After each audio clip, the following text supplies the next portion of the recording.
사랑하는 여러분, 한 주 동안 평안하셨습니까? 네, 벌써 가을이 오는 것 같습니다. 오늘 이번 주가 처서가 지났었는데요. 지나고 나서부터 선선한 바람이 부는 것 같습니다. 오늘도 하나님의 은혜가 사랑하는 저와 여러분에게 또 가득하시기를 주님의 이름으로 간절히 소원합니다. 예수님께서는 베드로의 신앙 고백, 주는 그리스도시요 살아계신 하나님의 아들이십니다 라고 하는 이 고백 위에 놀라운 축복을 하셨습니다. 바요나 시몬아 내가 복이 있도다, 이런 말씀을 하시며 예수님께서는 반석이 되시며 베드로와 같이 신앙 고백을 하는 성도들의 신앙 고백이 뭐여? 바로 이 하나님의 교회, 저와 우리가 섬기고 있는 이 평화교회와 같은 하나님의 교회를 세우시겠다고 말씀합니다. 그리고 이 교회는 음부의 권세가 이기지 못한다라고 얘기하고 있습니다. 바로 이 죽음의 권세이고 우리를 넘어뜨리려고 하는 그 모든 권세들을 이기지 못한다라고 얘기하고 있습니다. 그리고 오늘 예수님께서는 베드로를 비롯하여 참된 신앙 고백을 하는 이들에게, 우리에게 천국 열쇠를 주시겠다라고 말씀하셨습니다. 이사야 22장 22절 말씀입니다.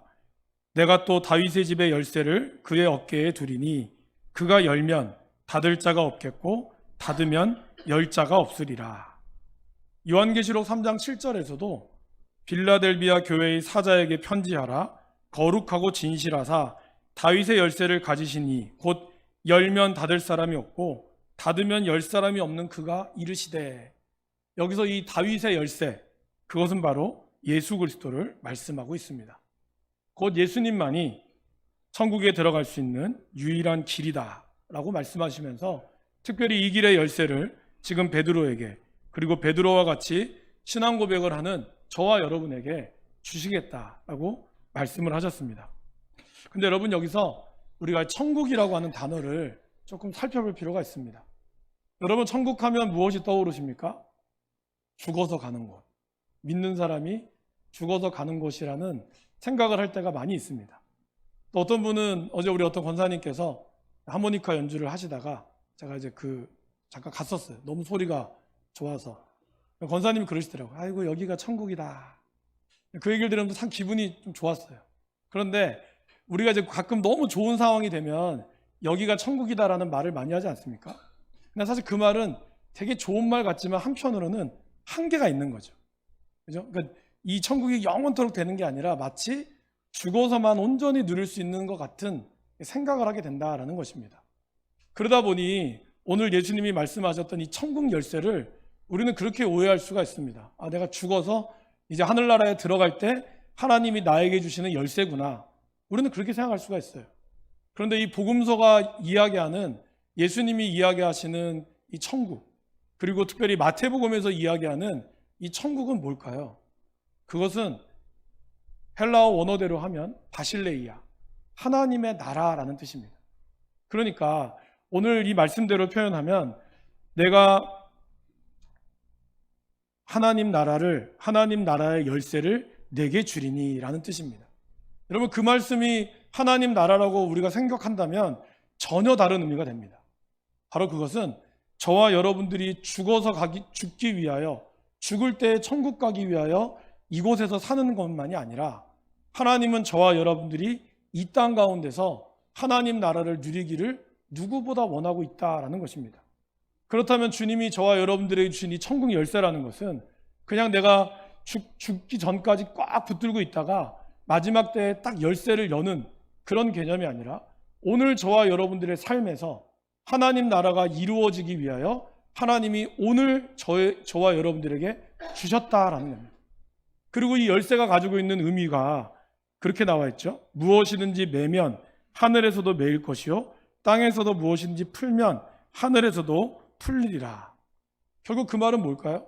오늘 저와 여러분들이 신앙 고백하는 이곳, 이 천국의 이 신앙 고백하는 이곳에서 우리가 믿음을 고백할 때 하나님이 그 믿음을 보시고 영원한 하늘나라뿐만 아니라 앞으로 여러분들의 삶 가운데 역사하실 거라는 의미가 담겨져 있다는 겁니다. 그래서 오늘 우리의 신앙 고백이 굉장히 중요하다는 것이죠. 히브리서 11장 1절에서 3절 말씀에 보면 믿음에 대해서 이렇게 이야기하고 있습니다. 그리고 화면을 보면서 같이 한번 읽어보시겠습니다. 믿음은 바라는 것들의 실상이요 보이지 않는 것들의 증거니 선진들이 이로써 증거를 얻었느니라.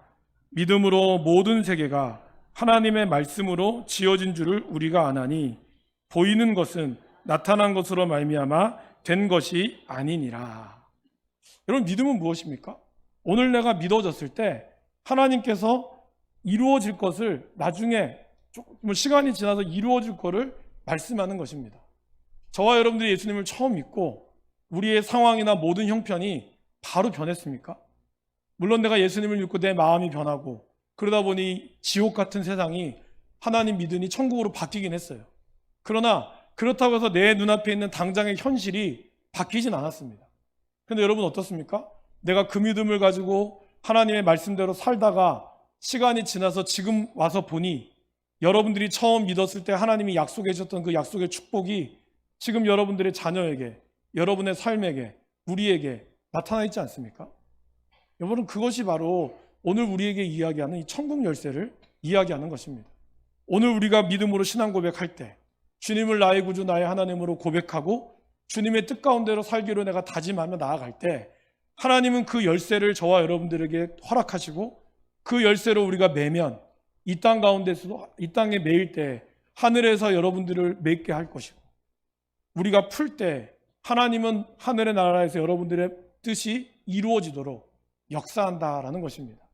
그것이 바로 오늘 이 천국 열쇠가 바로 오늘 이 시간 가운데 일어나는 하나님의 나라가 저와 여러분들 가운데 이루어지는 것이라는 것을 믿으시기를 바랍니다. 오늘 주님께서 말씀하시는 이 천국 열쇠 세 가지가 있는데 저는 오늘 첫 번째만 또 함께 나누고 그 다음 주에 또 이어서 나누고자 합니다. 오늘 주님이 우리에게 주시는 이 천국 열쇠는 무엇일까요? 그것은 바로 하나님을 아는 지식의 열쇠입니다.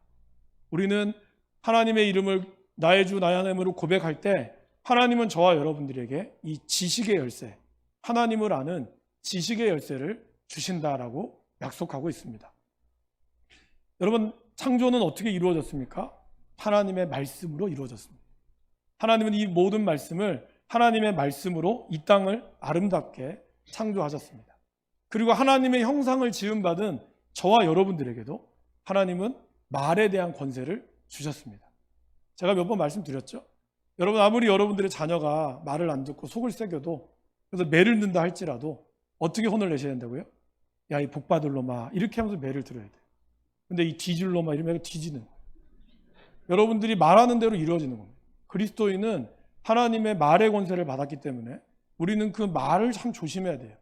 그래서 하나님이 말씀으로 창조하셨듯이 저와 여러분들에게도 하나님은 말씀의 권세를 주셨고 또 하나는 하나님은 전지하신 분이십니다. 모든 것을 알고 계시는 분이시죠.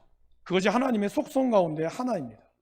그리고 저와 여러분들에게도 하나님은 이 지식의 속성을 주셨습니다. 그래서 우리는 생각할 수 있게 되고 우리는 우리의 지식을 가지고 사용할 수 있게 되었습니다.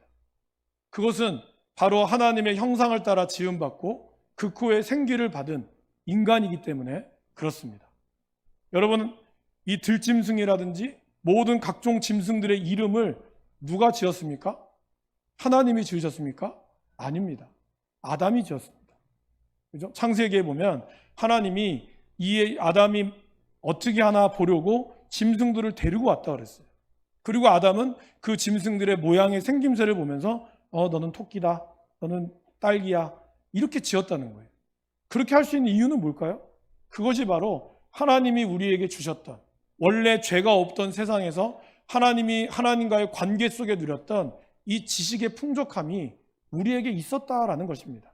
그런데 인간이 죄를 지음으로 말미암아 물론 지금도 지식이 있지만 우리의 지식은 한계가 생기기 시작했다라는 거예요. 그리고 그 지식이 하나님을 잃어버리면서 우리들은 하나님과의 친밀한 관계 속에 이루지 못했던 이 지식 가운데서 우리들은 우리 마음대로 생각하게 되는 경우가 발생했다라는 것입니다. 이스라엘 백성들은 하나님이 가르쳐준 그러한 제사라든가 그것을 열심히 드렸습니다. 그런데 그것을 드리는 것이 하나님을 위한 일이라고 생각을 했습니다. 문제는 뭘까요? 제사는 열심히 드렸으나, 우리로 치면 예배는 열심히 드렸으나 예배에 합당한 삶을 살지 않았다라는 것입니다. 그러면서 그들은 나는 주일날 예배 잘 드렸으니까 그것으로 됐어. 그들은 그렇게 만족했다라는 것이죠. 그때 하나님께서 호세아 6장에 무엇을 말씀하고 있습니까? 그러므로 우리가 여호와를 알자. 힘써 여호와를 알자. 그의 나타나심은 새벽빛같이 어김없나니 비와 같이 땅을 적시는 늦은 비와 같이 우리에게 임하시리라 하니라. 하나님은 알기를 원하셨다는 거예요. 내가 너희를 얼마나 사랑하는지, 내가 너희를 얼마나 사랑하고 너희를 얼마나 아끼는지를 원하셨다라는 겁니다. 그런데 인간은 그런 하나님 알기를 그렇게 원치 않았어요. 그냥 필요한 것만, 나의 종교적 의무만 다하면 나는 내가 신앙생활 잘했다라고 착각했다라는 것입니다. 근데 하나님이 진짜 원하는 것은 번제가 아니었어요. 예배보다 하나님을 아는 것을 원했고 하나님과 함께 관계 맺기를 누구보다 원했다라는 것입니다. 그러한 하나님은 우리를 지식 가운데 알기를 원했는데 이 지식은 단순히 개념적 지식이 아니에요. 하나님이 어떤 분이시다? 그게 아니라 1 더하기 1은 2다. 이러한 명제적 지식이 아니라 그분과의 관계 속에서 알아지는 그러한 알을 뜻한다라는 것입니다. 여러분, 여기 계신 분들 중에는 오래전에 연애하신 분들도 계실 것이고 아니면 또 손주를 키우신 분들도 계실 텐데 여러분 어떻습니까? 내가 사랑하는 사람, 내가 좋아하는 사람을 만나면 그 사람을 알기를 원치 않습니까? 저 사람이 뭘 좋아하는지, 저 사람이 뭘 기뻐하는지, 내가 이렇게 하면 싫어할까? 좋아할까? 손주한테 이거 주면 좋아할까? 싫어할까? 그거 고민하지 않습니까? 그런 관심이 없다가 그 사람에게 관심을 갖게 되면 나는 그걸 알기를 원하는 거예요. 이 아이의 생일을 기억하게 되고 내 사랑하는 사람의 누군가의 기념일을 기억하게 되고 우리는 그렇게 그것이 진정으로 안다라는 것입니다.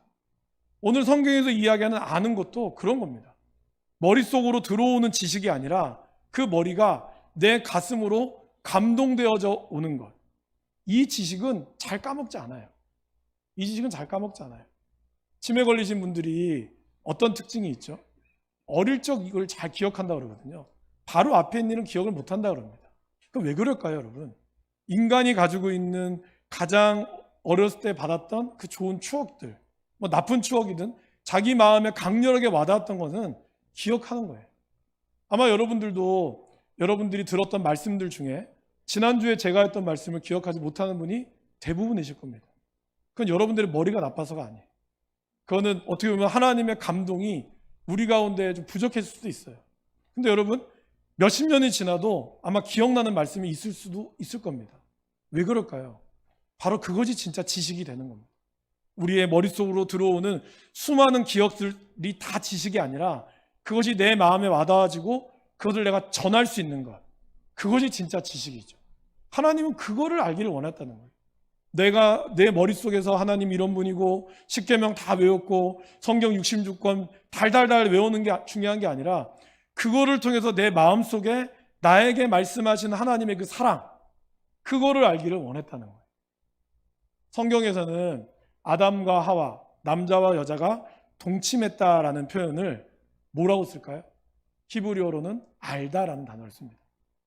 여러분, 남자와 여자가 그냥 어떤 육체적으로 결합하는 그것이 왜 성경은 안다라고 표현했을까요?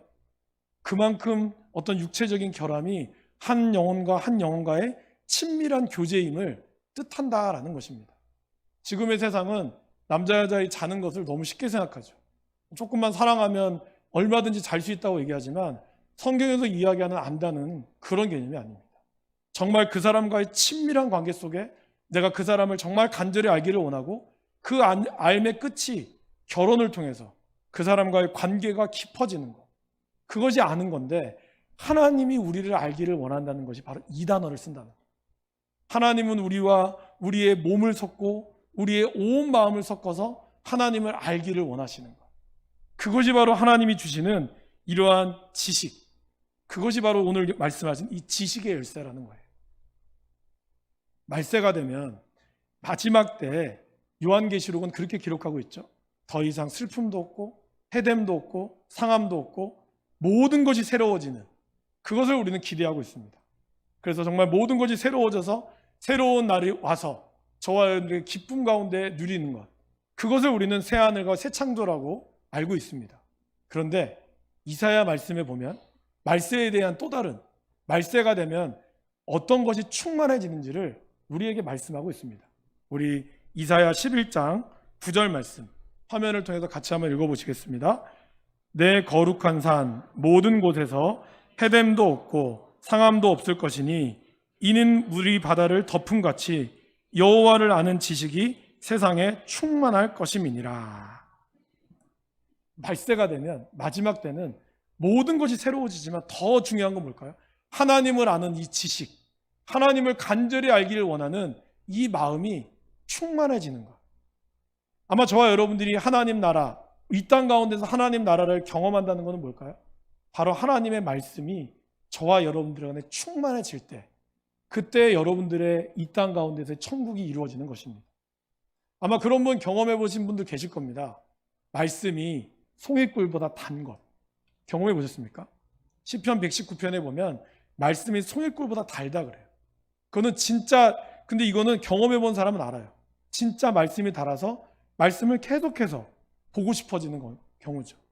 바라기는 우리 모든 성도들이 그러한 은혜를 경험했으면 좋겠습니다. 말씀을 의무적으로 읽는 게 아니라 정말 이 말씀이 말씀대로 여호와를 아는 지식이 저와 여러분들의 삶에 충만해지고 늘 간절히 말씀을 사모할 수 있는 그런 은혜가 있기를 원합니다. 오늘 예수님께서는 그 지식의 열쇠를 베드로에게 주셨다라는 것입니다. 근데 여러분, 또 이 지식은요, 소유의 개념이 아니에요. 그러니까 우리는 지금 사실 인터넷이 들어오기 전까지 얼마나 많은 사람들이 지식을 소유했느냐에 따라 그 사람을 결정이 됐어요. 그것을 우리는 소위 뭐라 그러죠? 스펙이라고 합니다. 그러니까 대학 자격증 따고 못 따고 못 따는, 그것은 뭐죠? 결국 내가 지식의 자격증을 딴 거거든요. 근데 제가 예전에 대학원 또 담임 목사도 좀 가려고 하면 박사 자격증도 필요하고 뭐 그런 게 좀 있어요.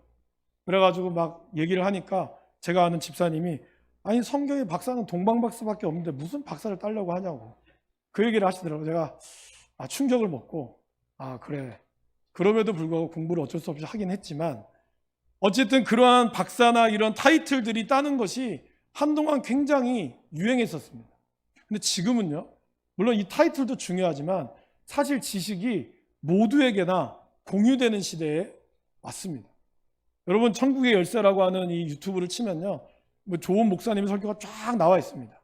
여러분들이 아마 원하고 뭔가를 알기를 원하면 유튜브나 뭐 네이버나 이걸 다 치면 다 지식이 공유가 돼요. 웬만한 지식들은 이제는 다 아는 시대에 도달했습니다. 그렇다면 지금의 시대는 어떤 시대일까요? 지식의 시대가 아니라 지혜의 시대가 왔습니다. 그러니까 내가 알고 있는 지식을 얼마나 잘 지혜롭게 전달하느냐, 그 사람이 세상에서 성공할 수 있다라고 얘기를 해요. 근데 성경은 이미 우리에게 하나님이 사도 베드로에게 통하여 주셨던 이 지식의 열쇠를 간직하고 있으라고 준 게 아니에요. 이 지식을 얼마나 나누고 선포하느냐에 따라 달라진다라고 이야기하고 있습니다. 이것을 생각하니까 제가 그 찬양 복음성가가 하나가 떠올랐어요. 여러분 아마 아시죠? 사랑은 참으로 버리는 것. 그 아이들 복음성가 있잖아요. 그래서 더 쓰고 빌려주면 풍성해져 땅 위에 가득하네. 마지막이 중요해요. 이게 중요해요. 왜 중요할까요? 저는 이게 몰랐거든요. 근데 뭐 그냥 하려고 했는지 알았는데, 세상이 이야기하는 사랑은요, 소유의 개념입니다. 여러분, 사람들은 사랑을 소유하려고 하는 욕구가 강할 때 뭐가 될까요? 스토커가 되는 거예요. 나의 사람을 내가 내 것으로 소유하려고 하고, 내 것을 내가 사랑하기 때문에 소유하려고 하는 순간 집착이 되고 중독이 되고 소유가 되면서 심지어는 스토커가 되는 거죠. 여러분, 안타깝게도 뭐 데이트 폭력이라든지 아니면 가정 폭력에서 그 가해자들의 이야기를 들어보면 거의 대부분의 사람은 뭐라고 얘기하죠? 사랑해서. 저 여자친구가 나를 떠날까 봐, 그게 두려워서 못 떠나게 하려고, 내 안에 가둬두기 싶어서, 다 사랑이라는 이유로 그들은 얘기한다는 것이죠. 그 사랑이 얼마나 잘못됐는지 사람들은 몰라요. 그런데 오늘의 말씀도 마찬가지입니다.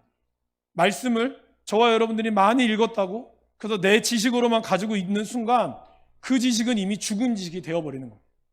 사랑처럼 사랑은 퍼줘야 되고 나눠줘야 되고 하나님 앞에 충만히 넘쳐나게 될 때 그때 그 사랑은 비로소 올라가는 거예요.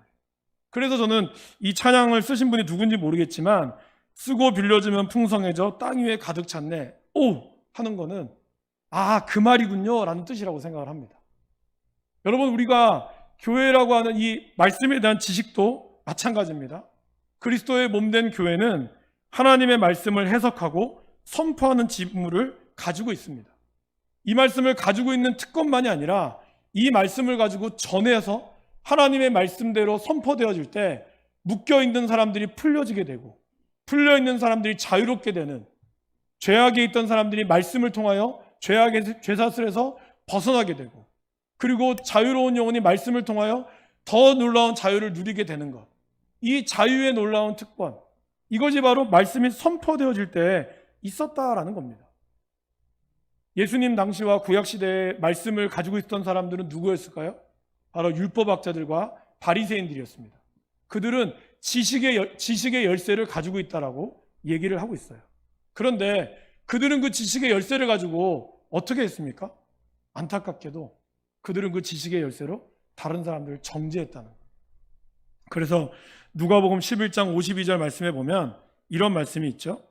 화 있을진저 너희 율법 교사여 너희가 지식의 열쇠를 가져가서 너희도 들어가지 않고 또 들어가고자 하는 자도 막았느니라. 그들은 그 지식의 열쇠를 가지고 다른 사람들이 죄를 지는데 정죄만 했다는 거예요. 말씀은 너무 많이 알아요. 그렇기 때문에 그거에 대해서 다 판단할 줄 알지만 말씀이 하나님이 우리에게 말씀을 주셨던 이유는 뭘까요? 그 말씀을 통하여 많은 사람들을 옳은 대로 이끌어가게 하고 천국으로 이끌어가게 하는데 말씀이 가장 중요한 이유였다는 거예요. 주님이 베드로에게 주셨던 천국의 열쇠의 가장 중요한 목적은 그 열쇠를 통하여 많은 사람들이 천국으로 들어갈 수 있도록 안내하는 그 지식의 열쇠를 줬다는 것인데 그 당시에 있는 이 율법학자들은 그러지 않았다라는 것입니다. 저와 여러분들도 그럴 위험에 빠질 수 있습니다. 말씀을 너무나 많이 잘 알고 있지만 그 말씀을 가지고 저 사람은 저래서 안 되고 저 사람은 저래서 안 되고 너는 이것 때문에 말씀대로 안 살잖아. 그런 정죄의 도구로 사용하는 순간 오늘 우리는 누가복음 11장 52절에 나오는 이 율법학자에게 일갈했던 예수님의 이 채찍을, 이 꾸짖음을 우리도 들을 수밖에 없다라는 것입니다. 우리들에게 주셨던 이 말씀의 열매는 그것이 아니라는 거예요. 여러분, 중세에도 이랬습니다. 마틴 루터가 종교개혁을 왜 했습니까? 중세에 있던 신부들이 자기네들 말로만 이 당상에서 우리나라 말로 하지 않고 라틴어로 얘기하고 헬라어로 설교한 거예요. 여러분, 그걸 알아들을 수 있는 사람이 얼마나 되겠습니까? 거의 못 알아듣습니다. 그러면서 그들은 자기의 지식을 자랑한 거예요. 그러니까 마치 위대하게 보이기도 했고요. 심지어는 어떤 성당은요, 이 말씀의 단이 위로 올라가 있어서 지금처럼 불이 없다 보니까 하늘에서 말씀이 들리는 것처럼 만드는 거예요. 하늘에서 말씀이 들리는 것처럼 라틴어로 하다 보면 무슨 말인지는 모르나 어쨌든 대단한 말인 것처럼 들리지 않겠습니까? 그런 식으로 자기 자신들의 권위를 그렇게 변질시켰다는 거죠. 그리고 급기야는 그들은 뭘 했습니까? 면죄부를 팔았죠. 성경에 나온다는 이유만으로.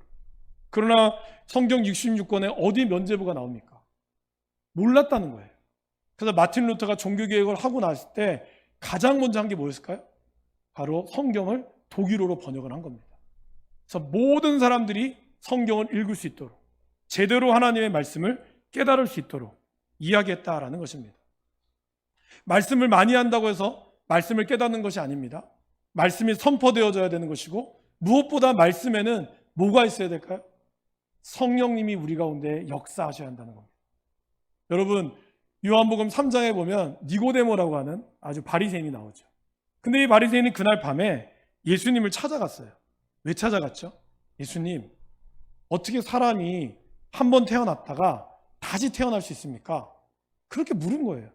그러니까 예수님이 뭐라 그러죠? 야, 너는 율법학자인데 구약을 그렇게 연구했던 학자인데 그거를 몰라? 그러니까 아무리 구약의 율법에 능통했어도 성령님이 도우지 않으면 그 말씀의 거듭남의 의미, 그 의미를 깨달을 수가 없는 거예요. 사도 바울도 마찬가지였지 않습니까? 히브리인 중에 히브리인이고 바리새인 중에 바리새인이었어요. 그런데 그는 예수님이 메시아라는 사실을 인정할 수도 없었고 알 수도 없었습니다. 그런 베드로가 어떻게 예수님을 나의 구주 나의 하나님으로 고백했습니까? 다메섹 도상에서 예수님을 만날 때, 성령님이 그의 마음을 움직였을 때 그는 비로소 구약이 그들이 알고 있던 메시아가 예수 그리스도라는 사실을 알게 되었다는 것입니다. 그러면서 그는 신앙 고백을 하죠. 바로 빌립보서 3장 7절 8절 말씀입니다. 우리 같이 한번 읽어보겠습니다. 그러나 무엇이든지 내게 유익하던 것을 내가 그리스도를 위하여 다 해로 여길 뿐더러 또한 모든 것을 해로 여김은 내 주 그리스도 예수를 아는 지식이 가장 고상하기 때문이라. 내가 그를 위하여 모든 것을 잃어버리고 배설물로 여김은 그리스도를 얻고. 그러니까 그동안 자기가 알고 있었던 모든 지식이 예수님을 만나고 나서야 비로소 자기의 지식이 해결됐고, 그러고 나서 예수님만 알다 보니 나머지 모든 지식들은 다 배설물로 여겼다라는 것입니다. 바로 이 천국의 열쇠, 주님의 이 주셨던 이 지식의 열쇠는 그리스도로 안내하는 그러한 생명의 열쇠고, 그리고 그것은 성령의 도우심으로 말미암아만이 깨달을 수 있다라는 것입니다. 저는 목회자이다 보니까 많은 성도님들을 만납니다.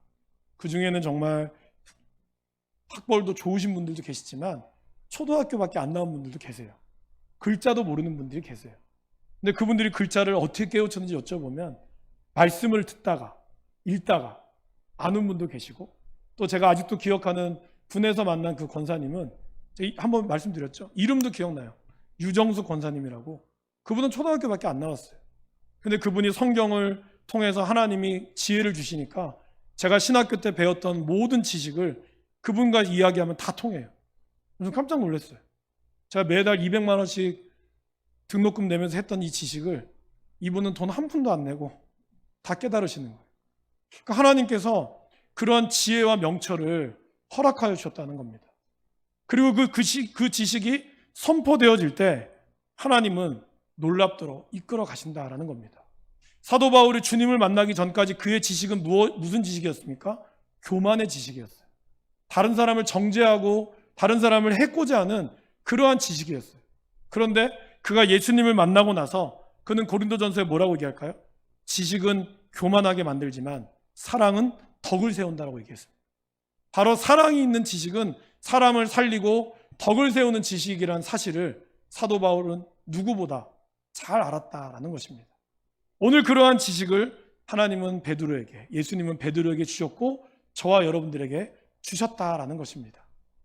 저는 마지막으로 D.L. 무디 선생님의 이야기를 잠깐 들려드리고 말씀을 좀 마칠까 합니다. 여러분, 사실 D.L. 무디도 굉장히 무식한 사람이었죠. 평생을 구두 수성공으로 그의 인생이 끝날 수밖에 없었지만 그가 하나님을 만나고 나서 그는 유명한 성경 교사가 되었고, 그리고 그 뒤를 따르는 수많은 믿음의 후배들, 이 세상을 바꾸는 사람들이 생겼습니다. 근데 D.L. 무디가 우리에게 이 사람이 세 가지의 모습이 있다라고 얘기를 했어요. 저를 한번 따라해 보실까요? 첫 번째는 something. 네. 발음이 안 좋습니까? 다시 한번 해볼까요? 좀 발음을 좀 굴릴까요? something. 두 번째는 nothing. 마지막으로는 everything. 이 세 가지를 얘기하고 있어요. something은 뭘까? 뭔가 무엇인가라는 뜻이에요. 그래서 여러분, 베드로의 이야기를 들어보면 보세요. 베드로는 오늘 이 신앙 고백 가운데서 뭐라고 그랬죠? 주는 그리스도시요 살아계신 하나님의 아들이십니다라고 그가 고백하는 순간 예수님이 베드로에게 그렇게 얘기했죠. 내가 내게 이르노니 너는 베드로라. 내가 이 반석 위에 내 교회를 세울 것이다. 그러니까 베드로는 정말 뭔가 썸씽이 됐어요. 대단한 무엇인가가 됐었어요. 그런데 사실 이거는 누가 만드신 거죠? 성령님께서 만드신 거예요. 그걸 몰랐죠. 그러다가 예수님이 이제 이 말씀이 끝나고 나서 내가 앞으로 죽게 될 거야. 그러나 3일 만에 부활할 것이다. 그 말을 듣고 베드로는 어떻게 하죠? 예수님의 멱살을 잡으며 주님 그렇게 되면 안 됩니다. 그 얘기를 했어요. 그때 예수님이 사단아 내 뒤로 물러가라 이야기하면서 코된 꾸짖음을 받습니다. 베드로는 낯승이 됐어요. 아무것도 아닌 사람이 돼버린 거예요. 순간적으로. 그리고 베드로는 예수님을 3번이나 부인하고 정말 아무것도 아닌 상태로 어떻게 됐습니까? 어부로 돌아가게 됩니다. 그때 어부였던 베드로를 예수님은 다시 찾아오죠. 그리고 네가 나를 사랑하느냐? 3번 물으신 후에 내 양을 치라, 내 양을 먹이라, 내 양을 치라라는 얘기를 합니다. 그리고 그는 오순절 다락방에서 성령의 충만함을 거기 있던 모든 사람들과 함께 경험하게 되죠. 그리고 여러분 어떻게 됩니까? 그는 말씀을 전할 때 3,000명이 넘는 사람이 세례를 받게 되는 역사를 경험합니다. 사도행전 4장에서는 그가 말하는 얘기를 듣고 거기에 있던 수많은 율법학자들이 학문이 없는 범인, 얘는 학문도 잘 몰랐던 사람이 어떻게 이러한 말을 하게 되었느냐 하고 사람들이 놀래죠. 그때 사도 베드로의 이 놀라운 고백은 어떻게 되었습니까? 하나님의 말씀 가운데 모든 것이 이루어지는 에브리싱이 되었다는 거예요. 바울도 어땠죠? 주님을 몰랐을 때는 자기가 정말 대단한 줄 알았잖아요. 그래서 스데반도 죽이고 뭔가 썸씽이었어요. 그러나 주님을 만나고 나서 그는 아무것도 아닌 낫싱을 경험했습니다. 그런 그가 선교를 다니며 수많은 매도 맞고 가난과 궁핍에도 처하고 비천에도 처하는 그 모든 것을 경험하면서 그는 뭐라고 고백하죠? 내게 능력 주시는 자 안에서 내가 모든 것을 할 수 있느니라. 에브리싱. 그는 고백했다는 거예요. 그가 말씀이 우리의 삶을 이렇게 이끌어가는 거예요. 처음에 우리는 뭔가 예수님 만나기 전에는 내가 대단한 줄 알죠. 그러다가 주님을 만나고 나서는 우리는 뭐가 됩니까? 나는 아무것도 아님을 알게 되는 거예요. Nothing. 그러나 우리가 주님 안에 거하고 주님의 말씀 안에 거할 때 우리는 뭘 경험하죠? 나는 아무것도 아니지만 주님의 말씀이 내 안에 역사할 때 우리는 모든 것을 할 수 있느니라. 에브리싱을 경험하게 되는 것이죠. 사랑하는 여러분, 저와 여러분들이 주님 안에 모든 것을 경험할 수 있는 은혜를 누리기를 원합니다. 사도 베드로는 예수님을 만나고 이제 그 이후에 사도 베드로가 베드로 전후서를 쓰죠. 베드로후서 마지막 우리에게 했던 마지막 말씀이 바로 이거였습니다. 오직 우리 주 곧 구주 예수 그리스도의 은혜와 그를 아는 지식에서 자라가라. 영광이 이제와 영원한 날까지 그에게 있을지어다. 하나님의 아는 지식으로 자라갈 수 있기를 바랍니다. 그리고 그 지식을 여러분들 썩히지 마시고 하나님을 증거하시고 사십시오. 그때 하나님의 증거의 역사가 여러분을 통하여 모든 것을 이루어지는 역사를 경험하게 될 줄 믿습니다.